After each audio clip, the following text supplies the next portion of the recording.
The clock reads 4:27 a.m. The city of Greyhaven hangs suspended in the dirty yellow glow of its streetlights, holding its breath before the dawn. For Mira Solis, the silence of the EMT ready room is a thin blanket, barely settled over her eyes when the klaxon rips it away.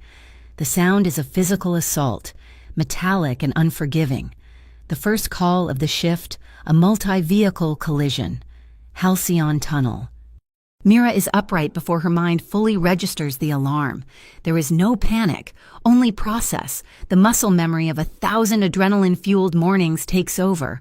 Her movements are economical, precise as a surgeon's. She snaps on blue nitrile gloves, the sound sharp in the quiet room. She checks her jump bag, her fingers dancing over ampules and gauze packets. By feel alone. She sweeps her dark hair back, twisting it into a tight, severe bun at the nape of her neck. She is alone in this moment, as she is in most. Her rented room in Dock 9 is a testament to a life lived in transit. The walls are paper thin, carrying the arguments of neighbors she has never met. The radiator hisses and clicks, fighting a losing battle against the damp chill that creeps in from the nearby river. It is a room meant for sleeping, not for living, and it suits her fine. The Halcyon Tunnel is a concrete artery clogged with shattered glass and twisted steel. Smoke, acrid and oily, stings her eyes as she steps out of the ambulance. She moves past the flashing lights, her focus narrowing, the chaos of sirens and shouting fading to a dull roar. Her patient is trapped, pinned behind the steering wheel of a sedan that looks more like a crushed can than a car.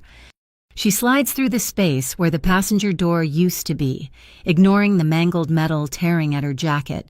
"Sir, can you hear me? My name is Mira. I'm an EMT."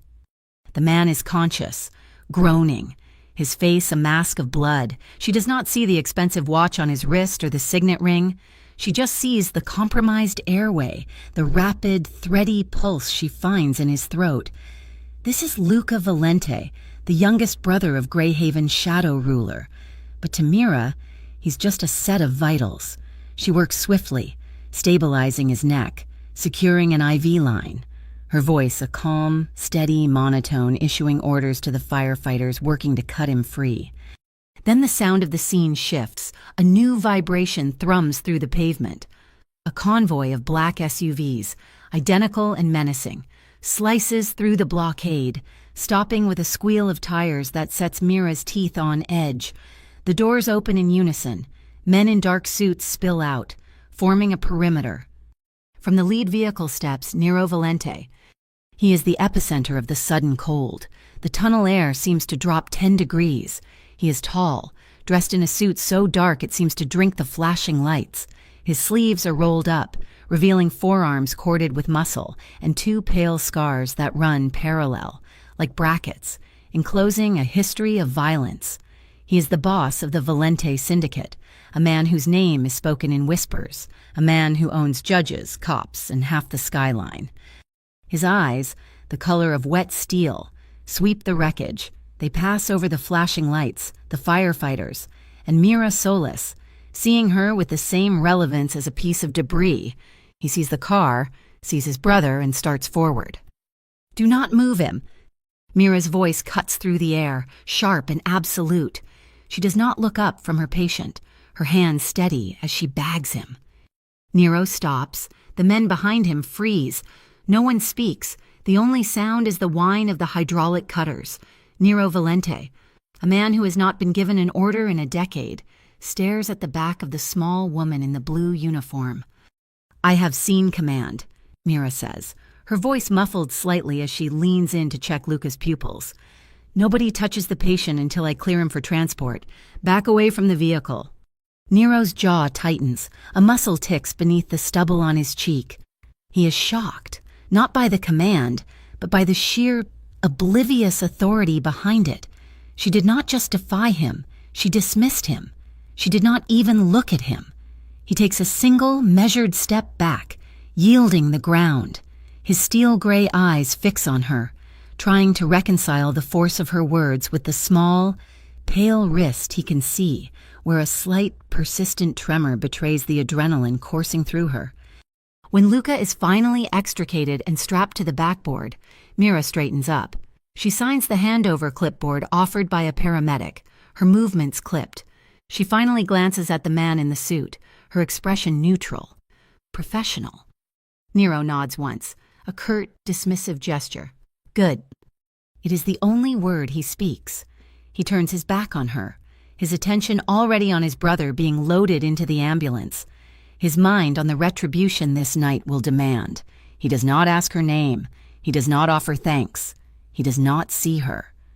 Back at the EMT station, the coffee is sludge, but it is hot. Her colleague, Jonas, nudges her with his elbow. You know who that was?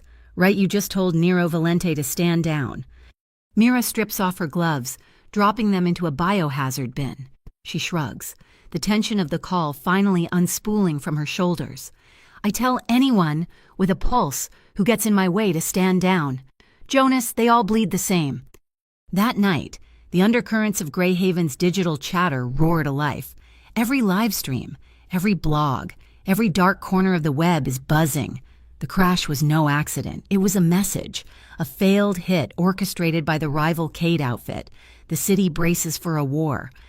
For Mira, it was just another call, another life balanced on the knife edge of her training. But for Nero, sitting in the sterile quiet of a hospital waiting room, an unfamiliar image intrudes upon his thoughts of strategy and blood. A small woman, covered in soot, her voice cutting through chaos, the girl he had intentionally looked through, the girl who had, for one impossible moment, held command over his world.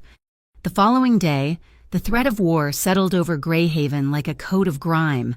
You could feel it in the way people walked, heads down, avoiding eye contact.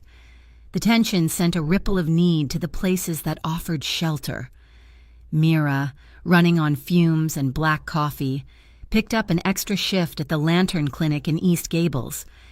The Lantern was a small beacon of warmth in a neighborhood bracing for the worst. Its waiting room was overflowing, not with gunshot wounds, but with the collateral damage of fear, chronic conditions exacerbated by stress, parents seeking vaccinations they had put off, the elderly desperate for reassurance. Mira moved through the quiet chaos, a center of calm. She was bandaging the sprained ankle of a young boy who had fallen trying to keep up with his hurried mother. She was focused, her voice low and soothing, demonstrating to the boy how he could wiggle his toes. She did not look up when the front bell chimed, announcing an arrival that subtly shifted the air in the room. Nero Valente did not enter places like this, yet here he was, standing just inside the doorway, flanked by two men who remained on the threshold. He was dressed down.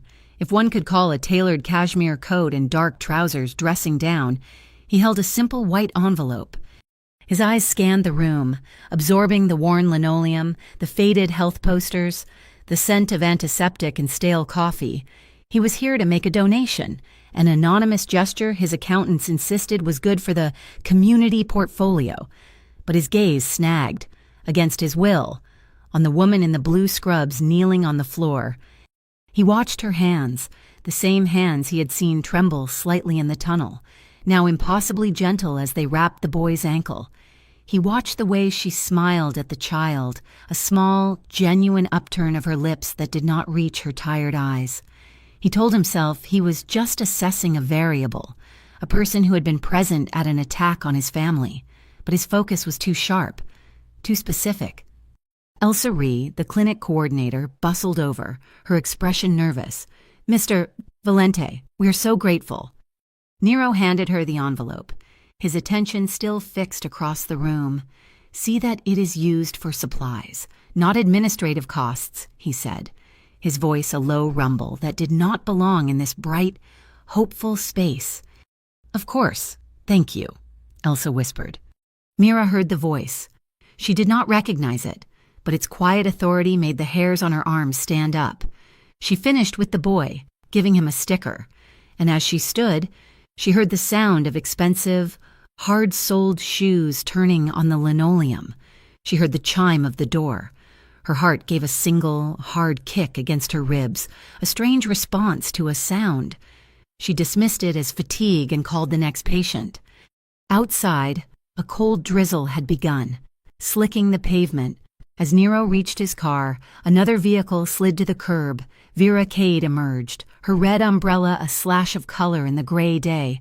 She was the mind behind the Cade outfit, his sharpest, most unpredictable rival. She smiled, a thin, predatory expression. Well, Nero Valente, patron of the sciences. Her eyes flicked to the clinic's glowing lantern sign. Funding the little angel in scrubs. Are we trying to buy your way into heaven? Nero's expression did not change. He simply looked at her, the rain beating on the shoulders of his coat. He said nothing, but he catalogued the moment. Vera had seen him, and Vera had connected him, however mockingly, to the woman inside. The knowledge settled in his chest like a shard of ice. That evening, the city felt darker. Mira's shift was supposed to have ended hours ago, but she was covering a call at the Harbor Light, a smoky bar in the warehouse district. A man was on the floor, his face swelling, his breathing a desperate, high-pitched whistle, anaphylaxis. Mira was fast, plunging the EpiPen into his thigh, calling out vitals to her partner, establishing an airway. The bar's patrons watched, a silent, unnerved circle. When the man's breathing eased and the immediate crisis passed, she began the paperwork, her pen scratching across the clipboard under the dim bar light. "You need a better pen." A man stepped out of the shadows, offering a heavy, silver pen. He was dressed in a well-fitting suit, but unlike Nero's, it was modern, approachable. His smile was warm, and his eyes were clear, assessing her with open respect. "Elias Drake," he said, as she took the pen and signed the form. "I'm with the Urban Integrity Bureau. That was impressive work. You are incredibly calm under pressure." "Just the job," Mira said, handing the pen back. The weight of it felt solid, reliable. "I doubt that," Elias said. He looked at her, really looked at her, as if she were a person and not just a uniform. "Most people run from the fire. You run toward it. Let me buy you a coffee for saving that man's life. Or, if you are off duty, something stronger." He handed her a business card.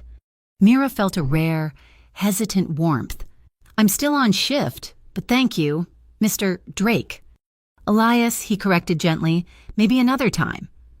From across the street, parked in the mouth of a dark alley, Nero Valente watched. He had been tailing his brother's transport when the call at the Harbor Light crackled over the scanner frequency he monitored. He told himself he was ensuring no Cade associates were near his territory. But he was watching her. He watched through the rain-streaked windshield as the man in the suit, Elias Drake, a name he knew too well. The UIB's clean-cut public face spoke to Mira, and he watched as Mira, who had been all ice and efficiency in the tunnel, gave the man a small, tired, genuine smile. A hot, unfamiliar current lanced through Nero's chest. It was a vile, possessive sting. Jealousy. It was an emotion he despised, an emotion for weaker men. It was a loss of control. He saw Drake hand her his card. He saw her take it. "Drive," he bid out to his driver. The SUV pulled silently away from the curb. Nero stared into the passing darkness, his reflection a mask in the glass. She is nothing in this game, he told himself. A civilian, a non-entity. He repeated the words in his mind, forcing them to take root. And he was disturbed to find that, for the first time in his life, he was finding it exceptionally difficult to believe his own commands. Elias Drake did not just visit the Lantern Clinic. He arrived like a solution. He walked in during a lull, his suit impeccable despite the damp, and introduced himself to Elsa Ree not as a UIB official, but as a private citizen chairing a new municipal grant. He was the new flagship sponsor for the late-night health program. "This is a game changer," Elias Elsa was saying, her hands clasped. "We've been trying to fund this for a year. This and the anonymous donation that came in just hours before yours. We can finally operate safely after midnight." Mira was restocking a supply cabinet, her back to the front desk, but she froze at the sound of his voice. "Elsa, this is fantastic," Elias said, his voice warm. "But the real reason I stopped by was to see if Mira Solis was working." He stepped past the desk, his gaze finding her instantly. He did not loom. He approached. "Mira, it's good to see you again. I hoped I would." He remembered her name. In her world, people were EMT, medic, or you. To be seen, to be named, felt like a foreign luxury. "Mr. Drake," she said, wiping her hands on her scrubs. "Elias, please. I was hoping we could talk for a moment about the city, about what you see out there." They stood near the window, the gray light of Greyhaven filtering in. He did not flirt. He listened. He asked her about the neighborhoods, about the gaps in the system. She found herself telling him about her mother, a seamstress who used to barter mending clothes for medicine. "People who do the real work," Elias said, his eyes filled with a sincere, polished respect. "They deserve a safe city to do it in. That's all I want." He smiled, a gesture that was both charming and carefully respectful of her boundaries. "Thank you for your time, Mira." He left, and the clinic felt a little brighter, a little more hopeful. Mira did not know that 2 checks for the exact same amount had funded the night program. One was signed by Elias Drake for the UIB. The other was a cashier's check, routed through 3 shell corporations, authorized by Nero Valente. 2 signatures, 2 worlds, both aimed squarely at her. Nero did not enter the clinic. He did not need to. His world was one of information, and the report on his desk was concise. Elias Drake had spent 11 minutes at the Lantern. He had smiled 4 times. He had called her Mira. Nero looked at the clock on his wall. 3:14 p.m.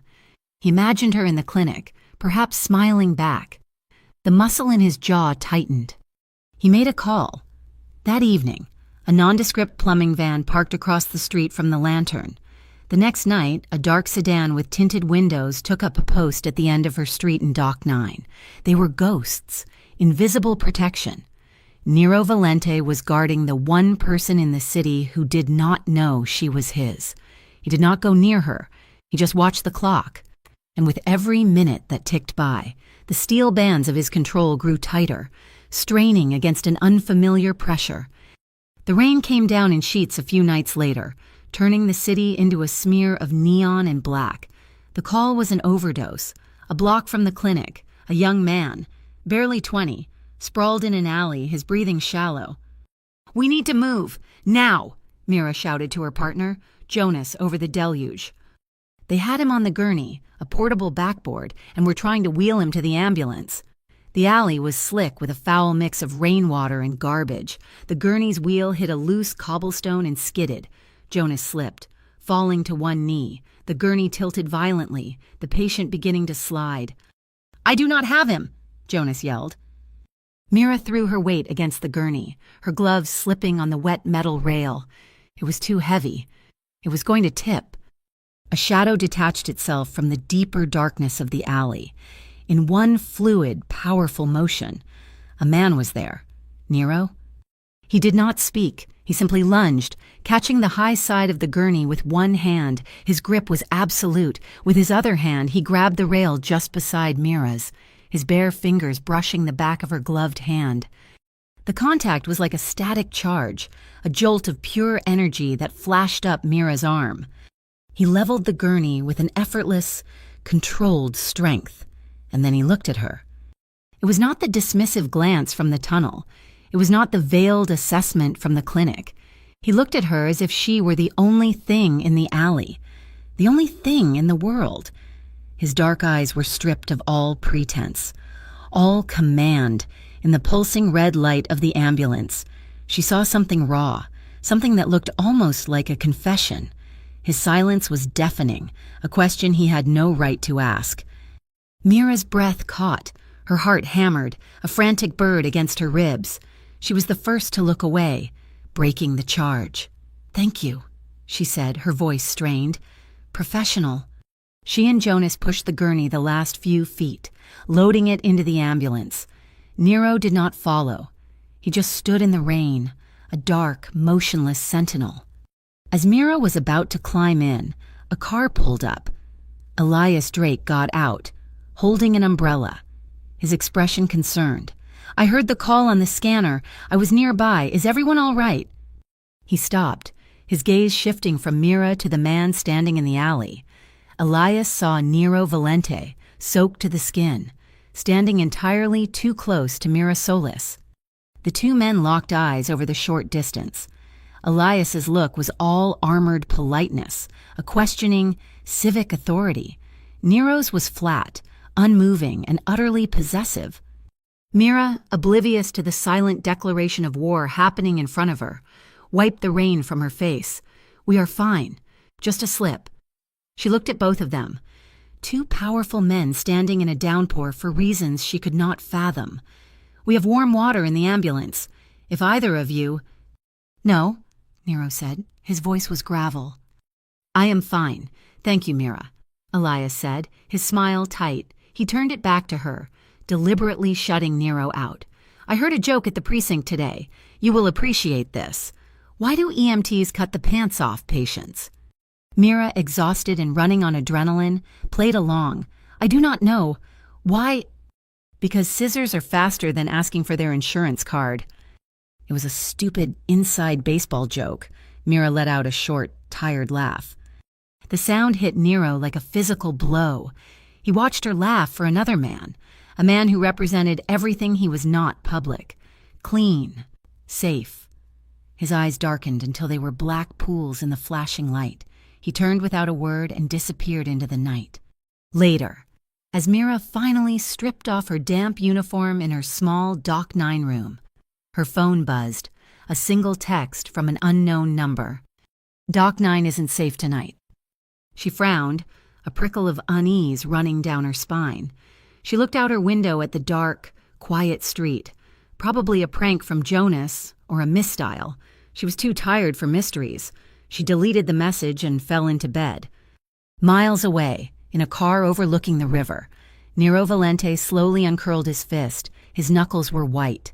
He had sent the text. It was a test, a warning, a first, clumsy attempt to insert himself into her world, and he knew, with a certainty that chilled him, it would not be the last. The district-wide blackout hit Doc 9 like a hammer. One moment, Mira was walking down the hallway of Celadon Tower after a late call check on an elderly resident. The next, the world vanished into absolute, suffocating darkness. The emergency lights failed to kick in.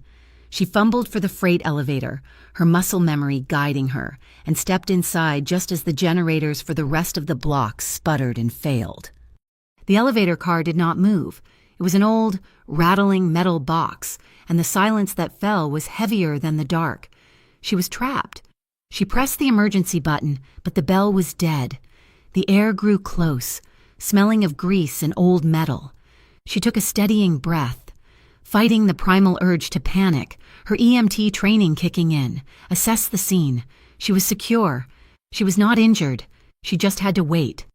Time stretched, marked only by the frantic beat of her own heart, then a new sound, a metallic groaning, not from the elevator's machinery, but from the outside. The grinding scrape of metal on metal. The doors shuddered, then slowly, agonizingly began to part, a gap of blackness, and then a brilliant, silver beam of light sliced through the dark, blinding her.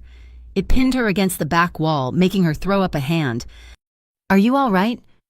The voice was Nero's. It was not a question. It was a demand for a fact. He stood in the gap, a silhouette against the hallway's darkness, holding a heavy flashlight. He had forced the doors with a pry bar that now lay at his feet. "I'm fine," Mira said, her voice sounding small in the confined space. "Just stuck." He reached a hand in, not to help her, but to guide her. "Come out. The building is not stable in this outage." She stepped out, and the beam of the flashlight followed her, tracing the line of her cheek, illuminating the weariness in her eyes. She was shivering, the damp cold of the unheated building seeping into her bones. He watched her for a long moment, his expression unreadable in the harsh light. Then, in a single fluid motion, he shrugged out of his dark, heavy wool coat. The gesture was slow, deliberate, utterly controlled. He did not ask. He simply stepped forward, the space between them shrinking, and draped it over her shoulders. The coat was incredibly heavy, weighted with his presence. It was still warm from his body and smelled of expensive wool, cold night air, and something distinctly him. The lining was silk. It swallowed her, the sleeves hanging far past her hands. "The utility room is this way," he said, placing a hand on the small of her back, a formal, guiding pressure that burned through her thin scrubs. "We can wait for the engineers there." The room was on the roof, accessed by a set of concrete stairs. The only sound was the drumming of a relentless rain on the flat roof above them, a rhythm that vibrated through the small space. Nero kept the flashlight aimed at the floor, filling the room with a dim, reflected glow. Mira wrapped the coat tighter around herself, her shivering intensifying. It was the cold, she told herself, but it was also him. He stood just a few feet away, a hand's breadth, close enough for her to feel the heat radiating from him. He was a furnace of controlled energy. He did not speak, just watched her. His eyes, dark in the low light, were fixed on her mouth. He seemed to be in a battle with himself, his stillness so absolute it was a form of violence. To break the tension, she spoke. "You should not be in this building during an outage. It's a security risk." His lips tilted in a smile that held no humor. "And you should not be in an elevator." He paused. "My mother hated elevators. She said they were boxes for ghosts." The personal detail was so unexpected it startled her. My mother hated needles. She was a seamstress. She said anything that could pierce cloth could pierce skin, and she wanted no part of it. "Yet you spend your nights with them," he said. "And you spend yours in high-rises, despite your mother," she countered softly. A silence fell, but this one was different. It was not empty. It was filled with the rain, with the shared warmth of his coat, with the things they had just admitted. Mira found herself smiling, a small, tired gesture. "She would have liked you. You're decisive." "She would have admired you," he replied, his voice a low rumble. "You are not afraid." "I'm always afraid," she confessed, her eyelids suddenly heavy. "I just move faster than the fear." He tilted his head, a fractional movement. The beam of the flashlight was still on the floor, but his face was close enough for her to see. He was watching her, and the raw, unguarded look from the alley was back. He was asking permission. He was waiting for her to pull away, to break the spell. She did not move. She did not breathe. The kiss came like a whisper. It was not the rough, demanding assault she would have expected from a man like him. It was a careful, almost reverent pressure. His lips were warm, firm, and tasted faintly of the cold rain. He advanced slowly, giving her every chance to retreat. Her hands, lost in the sleeves of his coat, came up and gripped the heavy lapels, holding on as if the ground were shifting beneath her. Her shoulder brushed his chest. She could feel the solid muscle through his shirt. Their breaths mingled, a warm cloud in the cold room. It deepened, a slow exploration, a question and an answer, a profound, silent conversation that had nothing to do with dominance and everything to do with a desperate, shared loneliness. He was the one who pulled back. It was the hardest thing he had ever done. He rested his forehead against hers for a single second. His eyes closed. When he opened them, they were filled with a dark, painful apology. Not for the kiss, but for how much more he had wanted it to be. As if summoned by the break, the power snapped back on. The generators roared to life, and the overhead fluorescent lights buzzed, flooding the small room with a harsh, sterile white light. The reality of the moment crashed down on them. He was Nero Valente. She was an EMT. He was the shadow, and she was, impossibly, standing in his arms. He stepped back, the loss of his warmth immediate. Mira's hand, emerging from the long sleeve, reached out. She did not grab him. She just placed her fingers lightly on his chest, right over his heart. She could feel the heavy, steady beat. "I'm okay," she whispered. It meant more than just the elevator. He covered her hand with his own for a split second, a gesture of thanks, before letting go. He opened the door to the hallway. The lights were on.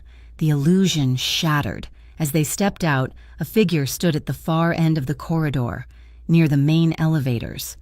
Elias Drake. He was in his suit, his hair damp from the rain. He had clearly been searching for her. His gaze went from Mira's face to the massive, dark coat dwarfing her frame, and then to Nero, who stood beside her in just his shirt sleeves. Elias's political smile clicked into place, but it did not reach his eyes. "Mira, I'm glad you're all right." Wait, he looked at Nero, his tone all professional courtesy. "Mr. Valente, good to see you're hands-on with your properties." Then back to Mira, his voice laced with a sharp, proprietary edge. "Everything running smoothly?" Nero did not answer. He gave Mira one last look, a look that said more than the kiss ever could. Then he turned and walked away down the corridor, his footsteps silent on the carpet. As Mira watched him go, she felt the loss of him like a physical ache, and Nero, as he walked into the darkness of the stairwell, felt something deep inside him, something he had thought was frozen solid, crack open from end to end. The game of shadows shifted to a game of chess, the Urban Integrity Bureau, with Elias Drake as its charismatic face, launched Operation Clean Sweep Greyhaven. It was a media blitz, all polished press conferences and promises of a safer city. Elias, now a frequent visitor to the Lantern Clinic, approached Mira not with a request, but with an opportunity. "Mira, you are the most trusted face in these communities," he said, his voice resonating with sincerity. He leaned against a filing cabinet, a picture of approachable authority. "They do not trust a suit like me, but they trust you. I want you to be a community ambassador for the UIB, a bridge. Help me help them." He was offering her a voice, a platform. But before she could even consider it, the first move was played against her.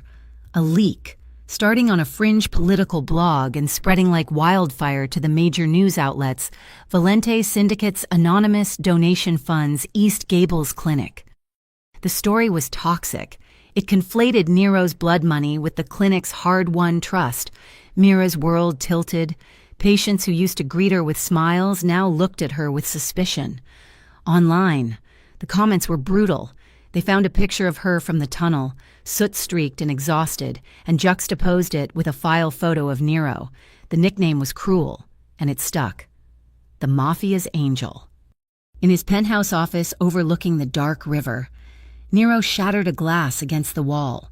He saw the article on his monitor, saw her face, saw the filthy nickname. He picked up his phone, his thumb hovering over the number of a newspaper editor he owned. He would destroy them. "You touch her, she burns."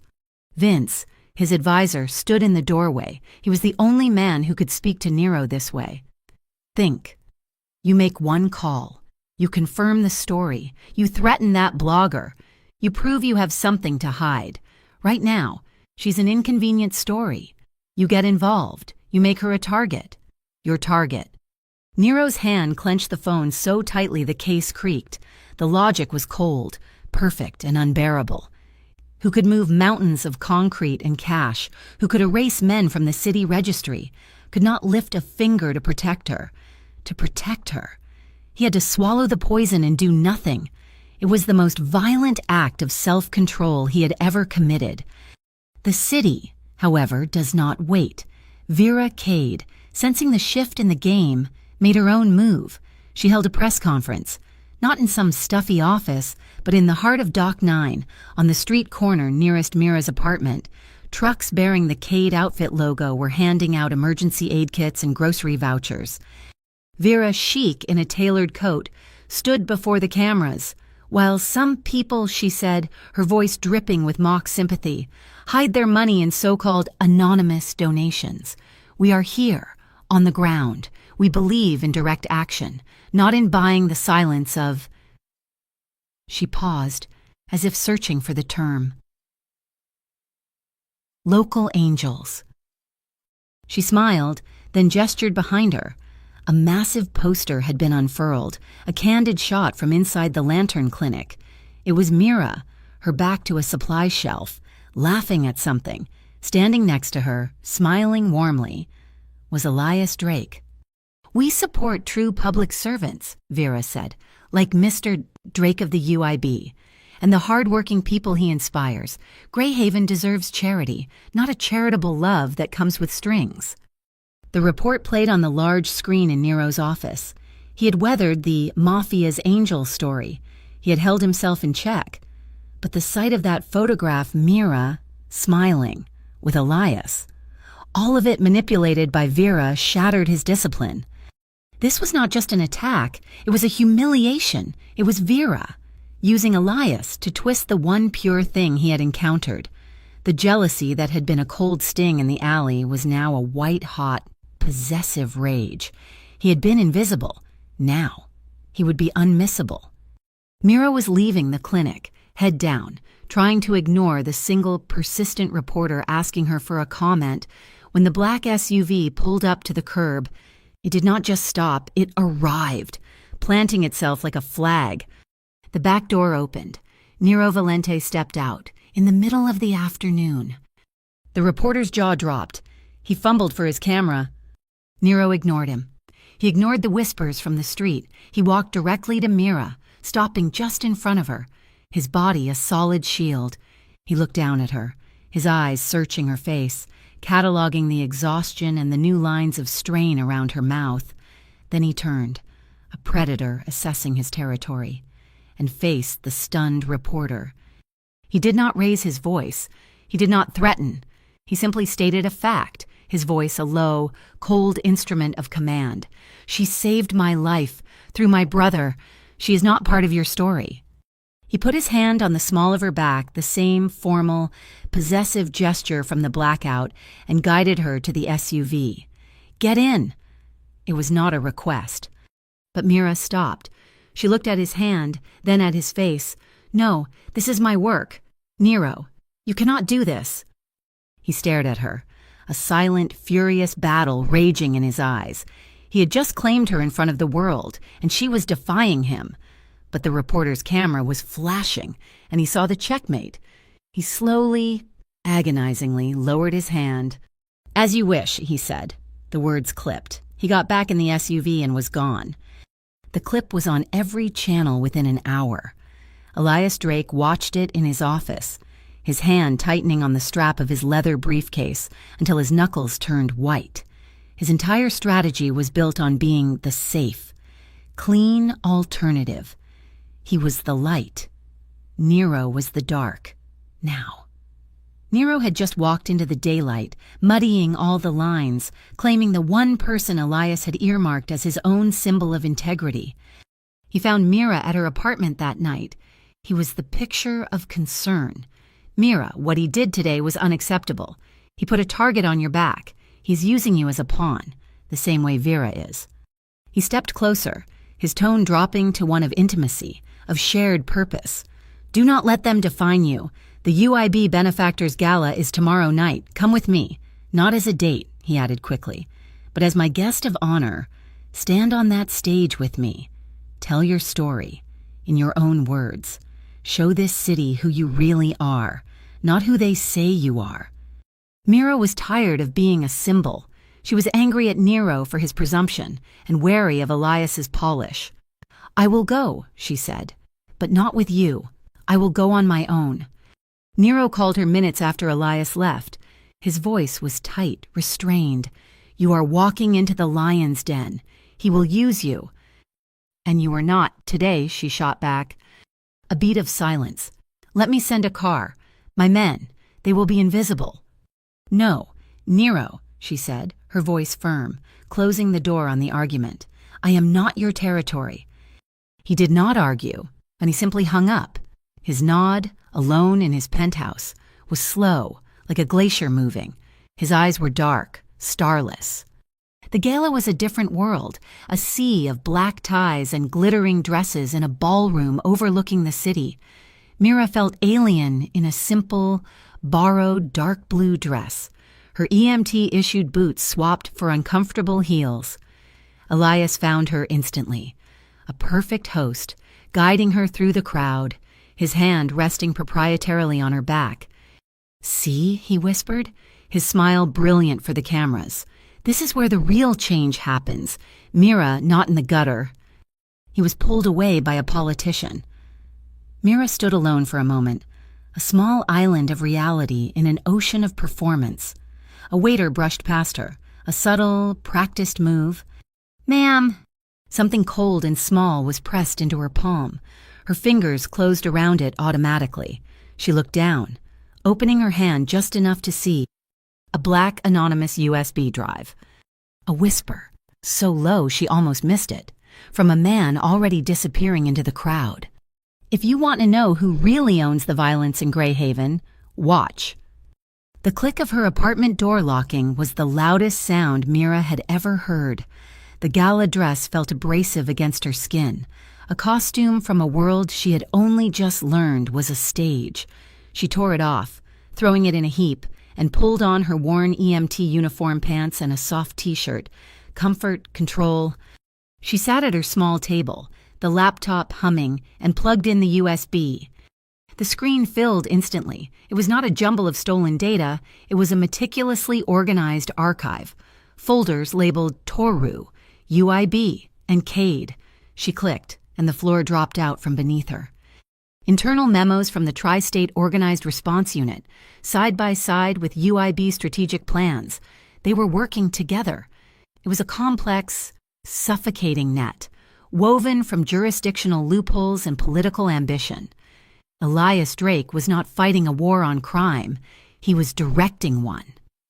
The documents laid it bare the UIB and Toru were actively feeding Vera Cade information, resources, and, most chillingly, deconflicted strike zones, allowing her to hit Valente assets without fear of police intervention.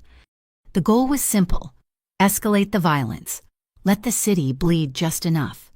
Then, Elias, the public's white knight, would ride in, armed with emergency powers, to crush both syndicates, a victory that would make him the most powerful political figure in the state. Mira felt a cold sickness rise in her throat.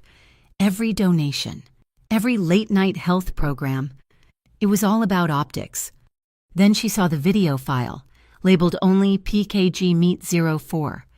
The view was from a security camera in a sterile, concrete parking garage. The timestamp was from just 2 weeks prior. Elias Drake, looking casual in a quarter-zip sweater, leaned against a pillar. Vera Cade stood opposite, looking bored. The audio was sharp.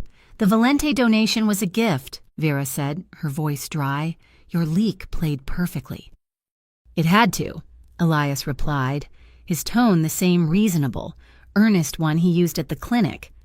"Nero is all ID. He will always overreact to protect his territory. We just had to give him territory he cared about." "And the girl?" Vera asked. "And the EMT, she is the key," Elias said, and he smiled. It was his charming public smile. "She is the door to public opinion. She is our moral center, our angel. When this breaks, and Valente looks like a possessive monster for dragging her into it, I will be the one to publicly rescue her. The city will demand I be given the power to stop him." Mira's hand flew to her mouth. Stifling a gasp, the air in her apartment was thin, unbreathable. She was not a person to him. She was not even a pawn. She was a prop. A cold, physical chill washed over her, a wave of such profound violation that she had to grip the table to steady herself. Her fingers moved, typing a text to a number she had only just memorized. Old Glass Warehouse, Pier 12. 1 hour, come alone. He was already there, standing in the cavernous, dark space. The warehouse was a skeleton, its broken windows looking out over the black, churning river. The only light came from the distant, indifferent glow of the city. Mira walked toward him, the sound of her footsteps on the debris-strewn floor echoing in the silence. "You should not have come here," he said, his voice low. "Neither should you." She stopped 10 feet from him and held out the small, black USB. "You need to see this." He did not move for a moment, then he crossed the space, took the drive from her outstretched hand and plugged it into a slim, hardened laptop he produced from inside his coat. He stood and watched, his back to the river, his face illuminated by the screen's cold light. Mira watched him. She saw no flicker of emotion, just a stillness that was more terrifying than any rage. He read the memos. He saw the maps of the deconflicted zones. Then he played the video. He watched Elias Drake and Vera Cade plot the city's future. He watched Elias name her, call her the key. When the video ended, Nero closed the laptop. He did not speak. The silence stretched, thick and heavy. The only sign of the cataclysm inside him was the thick, dark vein on his wrist, pulsing, visible in the dim light. The jealousy, the betrayal, it was all there. But it was not the simple, hot jealousy of the alley. This was a cold, systemic rage. It was the fury of a man realizing he had been outmaneuvered and that the enemy had used the one thing he was trying, clumsily, to protect. "I will dismantle him," Nero said. The words were quiet, precise, and absolute. "Not just his career. I will take him apart." "No." He turned his head slowly. His eyes were black, flat, devoid of any light. "He put a target on you. He named you." "And you will not," Mira said, her voice shaking but gaining strength. She stepped into the space between them. "That is the trap. Nero, that is what they are waiting for you to be the monster, for you to start a war over me. I will not be your excuse." "He used you, Mira." The words were ripped from him, a low, guttural sound. "Then do not do the same." She looked him dead in the eye, her own fear transforming into a different kind of strength. "This is the line. If you touch Elias, if you go after Vera, if you hurt anyone because of me, I will leave Greyhaven. I will get on a bus and disappear. You will never see me again. I mean it." She saw the impact of her words. It was a physical blow. A flicker of raw, undisguised pain crossed his features. She had just taken his revenge from him, using the only leverage she had herself. He stared at her, the battle warring inside him so visibly she could almost hear it. The river, the city, the entire world seemed to hold its breath. Finally, he gave a single, slow, agonizing nod. "I will not." The tension snapped. Mira's knees buckled, the strength that had held her up vanishing. He caught her, his hands gripping her shoulders, steadying her. It was not a romantic gesture. It was an anchor. She sagged against him, her forehead resting on the solid wall of his chest. She breathed in the smell of him wool, cold air, safety. He lowered his head, his own control frayed, and rested his forehead against hers. They stood like that for a long moment, breathing the same air. Two survivors in the wreckage. His hands moved from her shoulders to her back, holding her, shielding her. "I will keep you safe," he murmured into her hair. She pulled back just enough to look up, her face inches from his. The river lights were caught in his eyes, and for the first time, she saw them not as cold steel, but as a deep, softened dark. "We keep each other safe," she whispered. He held her for 1 second longer, a beat of stolen time, before letting her go. She walked out of the warehouse alone, her spine straight. She had drawn her line. She was halfway down the block when a black sedan with no license plates eased around the corner. It stopped, idling just ahead of her. Her pocket vibrated, a text from an unknown number. "Come to Halcyon Span alone if you want Jonas to live." Jonas, her partner. Kind, funny Jonas, who always brought her coffee. A cold dread, sharper than the one Elias had inspired, seized her. This was Vera. This was a different game. Her first, desperate instinct was to run back to the warehouse, to Nero, but her own words stopped her. "If you touch anyone because of me..." This was the test. If she told him, he would tear the city apart to save Jonas, and he would do it for her. He would break his promise. She would be the reason. She could not be. Standing on the dark, empty street, Mira made her choice. She pulled out her phone and sent a text to Elsa at the clinic. Code 1099, active, Jonas. It was their internal, off-the-books duress code, signaling a staff emergency. Then, ignoring the black sedan, she ran, not to her car. She ran toward the EMT substation, toward the old, decommissioned ambulance she knew was parked out back. The halcyon span bridge was a thin ribbon of concrete suspended over the dark, rushing river.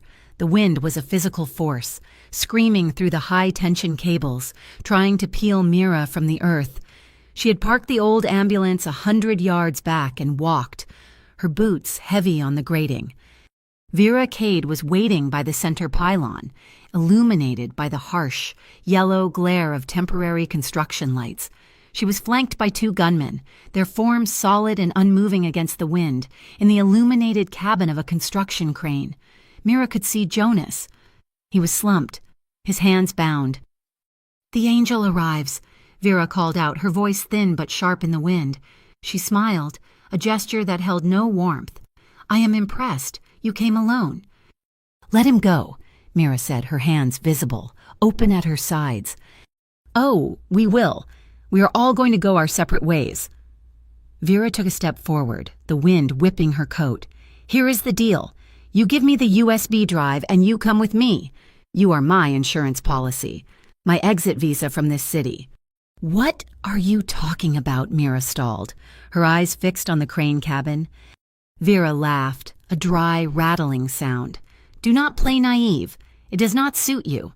You are Elias Drake's best PR stunt, the Mafia's angel he was going to rescue on the 6 o'clock news. You are my leverage, sweetheart, him and you, for a clean flight out of Greyhaven." The accusation hit Mira, but the sight of Jonas made it irrelevant. "I do not have the drive." "Then you are just..." "She's not with you." Nero's voice. It did not boom, it cut. He emerged from the darkness at the opposite end of the span, walking not with the silent tread of an assassin, but with the heavy, deliberate steps of a man who owned the ground he walked on. He was alone. Mira's heart stopped. "Nero, no, you promised." His eyes found hers, and the raw, possessive fury in them was terrifying. It was the jealousy from the alley, magnified by the fear from the warehouse. It was the look of a man whose every ironclad rule had just been shattered. He was not here despite his promise. He was here because of it. "I track all emergency band radios. Mira," he said, his gaze never leaving her. "I heard your code. You were never going to be alone." Vera's eyes widened, then narrowed in calculation. "Well, this changes the math." As if summoned, a new sound, a motorcade, a line of black UIB vehicles, sirens off, lights flashing, screeched to a halt, blocking the bridge entrance behind Nero. Elias Drake stepped out, his suit perfect, his face a mask of civic duty. He was flanked by a team of UIB officers in tactical gear, weapons raised. "Vera Cade, you are under arrest, Mr. Valente. I will ask you to step away from the hostage." A UIB cameraman was right behind him, his red light on, capturing the scene for the live feed. The ambition in Elias's eyes was naked. He was here to capture both of them. Vera saw the trap. She saw Elias, she saw Nero, and she saw the cameras. She was being erased. She panicked. She raised her pistol, not at Nero, but at the UIB line, and fired a single wild warning shot. The world exploded. The UIB team, trained and jumpy, returned fire, the air filled with the sharp, flat cracks of gunfire. Nero moved, roaring Mira's name, tackling her down behind a concrete barrier. Mira's training slammed into place. She was not a victim. She was a medic.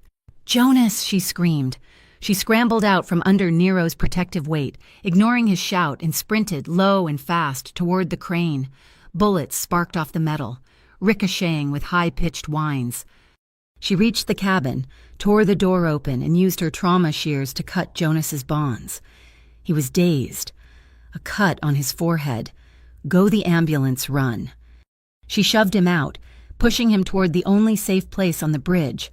He stumbled, then ran. But as Mira turned to follow, she saw it, huddled behind a stack of rebar, a small shape, a child, no older than 5, in a thin jacket, a worker's daughter, caught in the crossfire, weeping silently in terror. "No," Mira whispered. She looked at the ambulance, then at the child. There was no choice. She ran back into the open. "Hold your fire!" she screamed, a useless plea. She reached the girl, scooped her into her arms, and turned, shielding the small body with her own. A bullet grazed her arm, a hot, searing line of pain. She did not falter. Nero met her halfway. He had run from the barrier, his face a mask of pale fury, firing 2 precise shots at Vera's gunmen, forcing them to take cover. He grabbed Mira and the child, almost throwing them the last few feet into the back of the old ambulance. He dove in after them, slamming the door. The sound of the firefight was suddenly muffled, replaced by the small, terrified sobs of the child and Mira's own ragged breathing. Nero was bleeding. A bullet had torn through the sleeve of his jacket, leaving a long, bloody graze along his forearm. He ignored it. He was looking at Mira, at the blood on her arm, at the child she was holding. He looked at her as if she were the only source of air in the sealed vehicle. The sirens were louder now, mixing with the rain, which had begun to fall in cold, hard sheets. The adrenaline was a high-pitched scream in Mira's ears. She grabbed the child, checking her for injuries, settling her on the gurney with Jonas. Then she turned to Nero. Her hands, shaking, went to his face. She grabbed his jaw, forcing him to look at her, her thumbs pressing into the hard line of his cheek. "You are here," she breathed. His hands came up, spanning her waist, his fingers digging into her back as he hauled her against him. His forehead crashed against hers. His breath was hot, ragged. It was not a plea. It was a fact. "I am here." He kissed her. It was not the slow, questioning kiss from the tower. It was a collision. It was fast and deep and desperate. It was the taste of rain, adrenaline, and possession. It was a brand, a promise, and an absolution, all in one. It was over as fast as it began. He pulled back, his eyes still locked on hers. He reached into his pocket and pulled out his own encrypted phone. He handed her the small, black USB drive. "This is yours, the original. Do not lose it." Then he turned to the ambulance's control panel. His bleeding arm moved with precision. He plugged his phone into the auxiliary jack and flipped a switch, the one labeled External PA. He hit play. Elias Drake's voice, calm and reasonable, suddenly boomed across the entire halcyon span, amplified by the ambulance's loudspeakers, drowning out the gunfire. "And the EMT, she is the key. She is our moral center, our angel." And then Vera's voice. Valente is all ID. He will always overreact." Outside the ambulance, the UIB team froze, their weapons lowered, their heads turning in confusion toward their leader. The shooting stopped. The only sound was the wind, the rain, and the damming. Clear voices of Elias and Vera echoing over the river. The recording from the ambulance loudspeaker echoed into the sudden, shocked silence. On the bridge, the UIB tactical team stood frozen, their weapons half lowered, their gazes shifting from their commander, Elias, to the source of the sound. The live stream from Elias's own cameraman, paired with the construction site's automated security feed, was broadcasting the audio unfiltered across the web. The public, the press, the entire city was hearing the unvarnished truth in real time. Elias Drake's face went white. The polished mask of civic duty cracked, revealing the raw panic beneath. "It is a fake," he shouted, his voice too high, too sharp.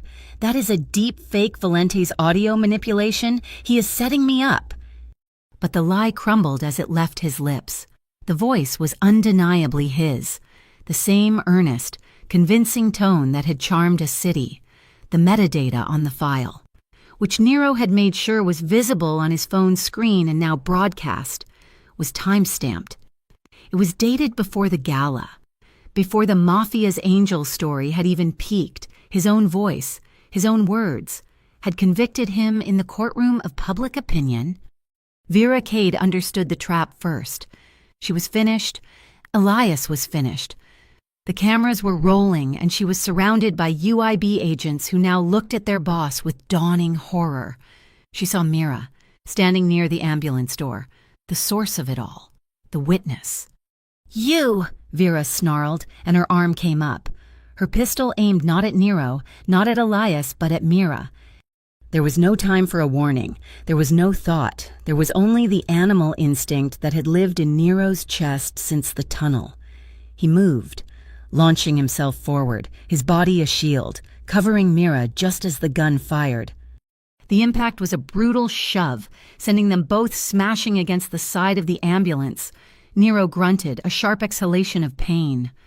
Mira did not scream. Her training kicked in, a cold, blessed numbness. She was on her feet, pushing him back. "Nero, where?" He looked at her, his face pale, his teeth gritted. His left shoulder was a mass of dark, wet cloth. "I am fine," he ground out. "You are not." Her hands were already in the ambulance's open jump bag. She pulled out a stack of 4x4 gauze pads and a compression bandage. She ripped open his jacket, shoving the fabric aside, and pressed the gauze directly onto the wound. It was a through and through, bleeding heavily but not pulsing. He hissed, his hand grabbing her wrist, his grip like steel. "Look at me," she commanded. Her voice, the calm, authoritative tone she used on dying patients. She pressed harder. "Look at me." His eyes, dark with pain and adrenaline, locked on hers. The fury, the jealousy, the terror, it was all there, burning. "Do not leave me," she whispered. It was not a plea. It was a fact. She was not losing him. The wail of new sirens cut through the air, different from the UIB's European yelp.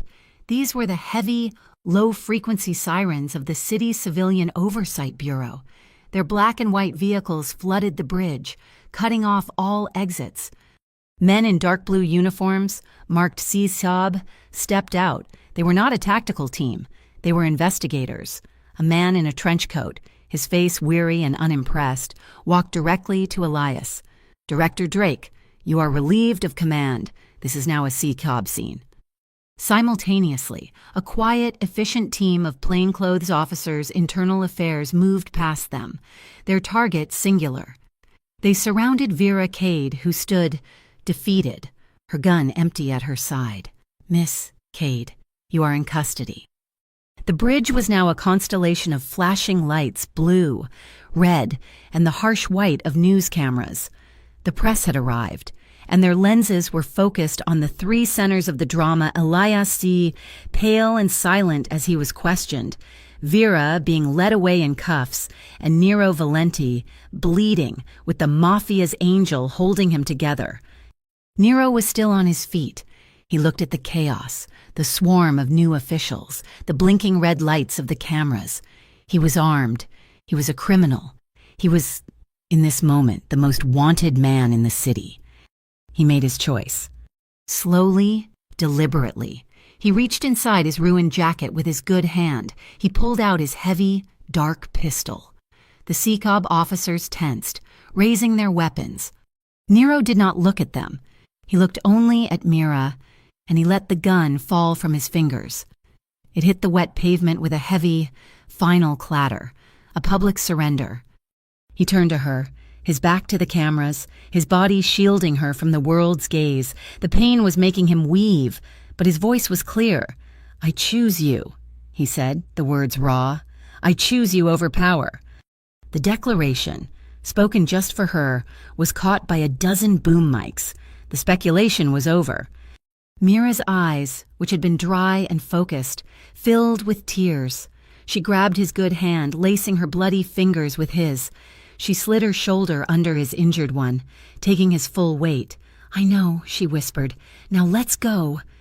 Together they moved, a single two-person phalanx. They walked away from the firefight, away from Elias, through the storm of flashing lights. No one stopped them. They were no longer two sides of a war. They were just survivors. A CTOB paramedic met them, guiding Nero to a gurney waiting by a fresh ambulance. "Sir, you need to sit down." Nero sat heavily on the edge, his gaze never leaving Mira's. The paramedic started to cut away his shirt. Before they loaded him, Mira stepped in, cupping his face with her blood-stained hand. He leaned his head down, his forehead pressing against hers, their noses brushed. Rain and sweat and blood were between them. He closed his eyes, a shudder of pain and relief running through him. She kissed him. It was short, gentle, and warm. A quiet press of lips, a promise sealed in the middle of a war zone. It was not for the cameras. It was for them. 1 week later, Greyhaven was a city holding its breath. The halcyon span incident had ripped the veil from its power structures. Elias Drake was suspended, buried under a mountain of internal UIB investigations. Toru, the Tri-State Organized Response Unit, had publicly disavowed any knowledge of his actions, cutting him loose with surgical precision. The city was a mess of political infighting and jurisdictional squabbles. But through the noise, one clear narrative had emerged. Mira Solis, the media had dropped the Mafia's angel moniker. Now, she was just Mira, the medic who had run toward the gunfire to save a child and then refused to be a pawn in anyone's game. The Lantern Clinic remained open. It was an eye in the storm. In the chaotic days that followed the bridge, Mira worked. She set the broken arm of a dock worker who had gotten caught in a protest between Valente loyalists and a rival faction. She stitched a cut on the head of one of Nero's own men, who had come in quietly, his eyes wary, until she treated him with the same detached professionalism as any other patient. She placed life before the colors of their flags, and in doing so, created the only truly neutral ground in the city. Nero, for his part, did not hide. While his lawyers negotiated his surrender and testimony, he made a move that shocked the underworld. He called a meeting of his lieutenants, not in a dark boardroom, but in a public filing. He announced the dissolution of the Valente Syndicate. In its place, 2 new entities would be formed: the Valente Trust, a legal fund dedicated to developing Greyhaven's blighted neighborhoods, and Arcadia Holdings, a legitimate logistics and shipping company that would manage the docks. Subject to full audits, the violent wing was, with the stroke of a pen, disavowed. His old guard was apoplectic. Several advisors, men who had served his father, walked out. "You are castrating us," one grizzled captain snarled, his face red. "You've gone soft. All for a girl." Nero, his left arm in a black, clinical sling, his shoulder still healing, looked at the man. He did not raise his voice. He did not have to. His gaze was cold, clear, and heavier than any threat. "I am stronger," he said, the words cutting through the cigar smoke, "because for the first time in my life, I know exactly what I am not willing to lose. You see that as weakness. That is why you will fail. Get out." The city was loud, but that night, Mira's small apartment in Dock 9 was quiet. The only sound was the bubble of boiling water and the steady, soft rain against the glass. Nero sat at her tiny kitchen table, watching her. He was out of place in the small, worn room, a dark, powerful shape against her peeling wallpaper. He had shed his suit jacket, wearing just a dark Henley that stretched across his shoulders. His injured arm was propped carefully on the table. Mira moved around him, her bare feet silent on the linoleum. She dumped a box of pasta into the pot, then turned to him, a wooden spoon in her hand. "You are favoring it too much." "It is fine," he said. "You are lying." She walked over and poked a finger at his good shoulder. "You are tensing your right side to compensate, which means your sutures are pulling. You are in pain, and you are hiding it." He looked up at her, caught, the city's most feared man, being scolded by an EMT in a worn T-shirt. A small, almost imperceptible smile touched his lips. It was the first time she had seen it, a genuine, unguarded expression that changed his entire face, softening the harsh lines. "Perhaps," he admitted, his voice a low rumble. The sight of that rare smile did something to her. It disarmed her more than any show of force. The tension of the last week, the fear, the cameras, the weight of his world and hers, it all receded, leaving just this small, warm kitchen. After they ate, standing over the counter, they did not talk about Elias or Vera or the hearings. They talked about the rain. They talked about the taste of the cheap pasta. She took his plate, and when she turned back from the sink, he was standing there, blocking her way. The yellow light from the single bulb over the sink cast long shadows, making the room feel intimate, protected. "You should not be here," she whispered. "If the press sees you—" "I do not care about the press." His good hand came up, his fingers tracing the line of her jaw, a touch so light it was barely there. "I care about this." He leaned in. The kiss was not the desperate collision on the bridge, nor the questioning exploration in the tower. This was slow and deep and sure. It was a kiss of profound relief, a statement of fact. His lips were warm, and she tasted the salt and weariness of the day on him. Her hands found his waist, her fingers gripping the soft fabric of his shirt. She leaned into him, her body pressing against his, feeling the solid, living warmth of his chest. His uninjured arm came around her, his large hand spreading flat against her back, a gesture of pure, reassuring possession. He held her as if she were an anchor, and he had been adrift for a very long time. He moved his mouth from hers, his lips brushing her cheek, his breath warm against her ear. She turned her head, burying her face in the curve of his neck, breathing him in. She could feel his heart, a strong, steady beat beneath her own, and the tension of the last week finally, completely, broke. "Stay," she whispered against his skin. It was not a question, it was a plea. He just held her tighter, his hand moving in a slow, calming circle on her back. They stood like that for minutes, just breathing. The rain outside picked up, lashing against the window, a frantic counterpoint to the peace inside. That sound, the intrusion of the outside world, was what made them stop. He pulled back, just enough to look at her. His forehead rested against hers. Their chests rose and fell in unison. The air between them was thick with shared warmth, with the unspoken, undeniable truth of what they had become. This was not the heat of a blind, reckless jealousy. This was the steady, burning warmth of respect, of two survivors who had seen the worst in each other's worlds and chosen to stand there anyway.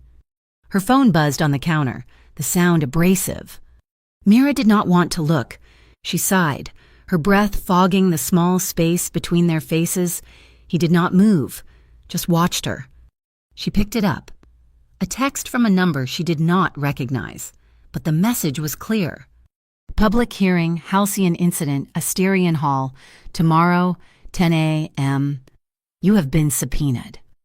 Her stomach twisted. Elias, the UIB, the city. It was not over. Nero read her expression. "You do not have to go. My lawyers can—" "No." She put the phone down, her resolve hardening. She looked at him, her gaze clear. "I'm tired of being a symbol. I'm tired of being a pawn."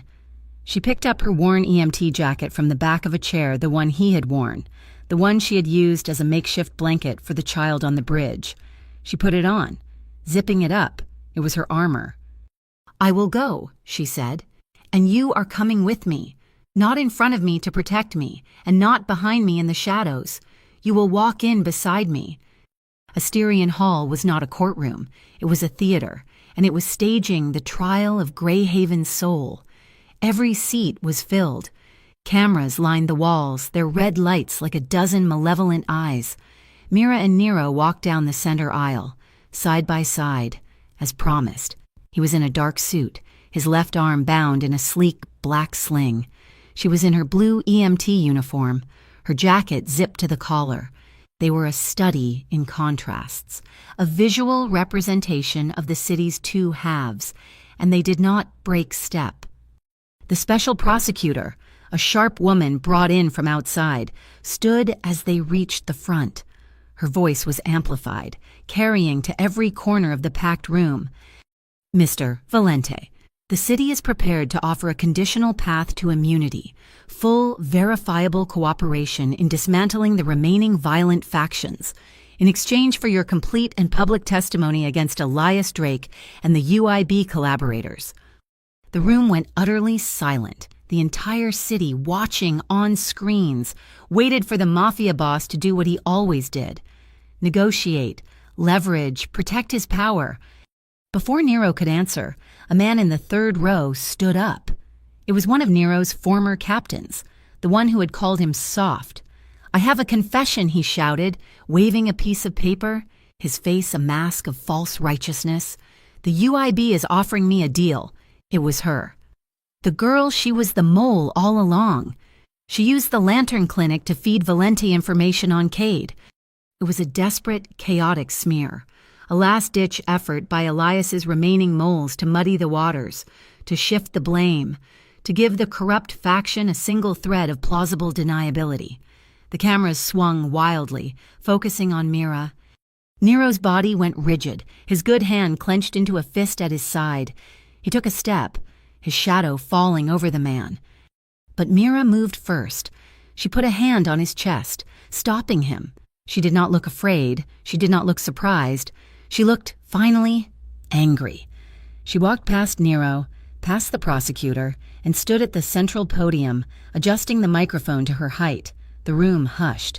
The only sound the click and whir of cameras. "My name is Mira Solis," she said, her voice clear and amplified, echoing through the hall.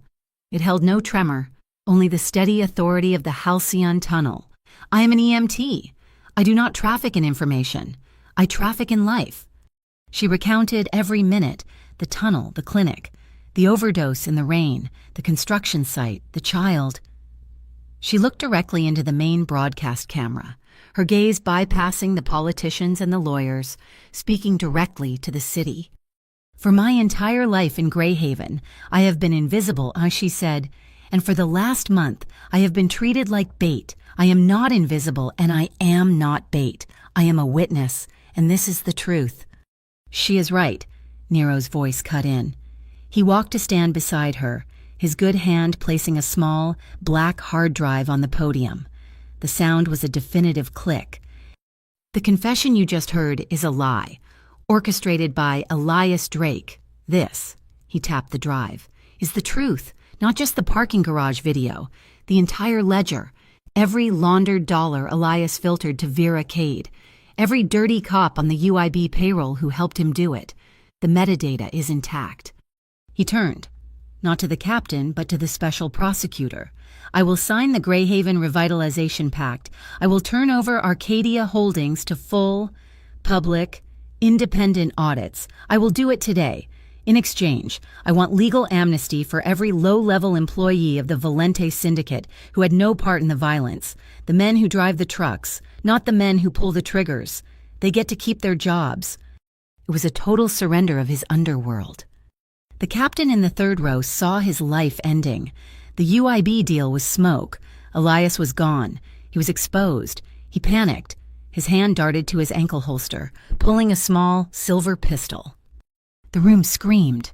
Vince, Nero's deputy, who had been standing guard, moved. He shoved the prosecutor down just as the gun fired. The shot was loud and deafening in the enclosed space, grazing Vince's arm. Nero did not reach for a weapon. He did exactly what he had promised. He grabbed Mira, spinning her around, shielding her with his own body and tackling her to the floor behind the heavy oak podium. "Drop the weapon," he roared, his voice a command, not a threat, directed at the C-Cob officers. Police swarmed the gunman, subduing him in seconds. The crisis was over. Nero stayed on the floor for a long second, his good arm wrapped tightly around Mira, his heart hammering against her back. He had kept his word. Slowly, he stood, pulling Mira up with him. The hall was silent for a beat. Then, one person in the back row began to clap, then another, then the entire room. It was not applause for a gangster. It was applause for the choice, for the abdication of violence. live, for the entire city to see. Mira turned to Nero, really looking at him. The jealousy that had driven him wild, the possessive, blind fire that had made him so dangerous, was gone. His eyes, fixed on hers, were just clear. The mask was gone. The dawn broke cold and sharp over Celadon Tower. They stood on the roof, the wind whipping at them, the city sprawling below, bruised but awake.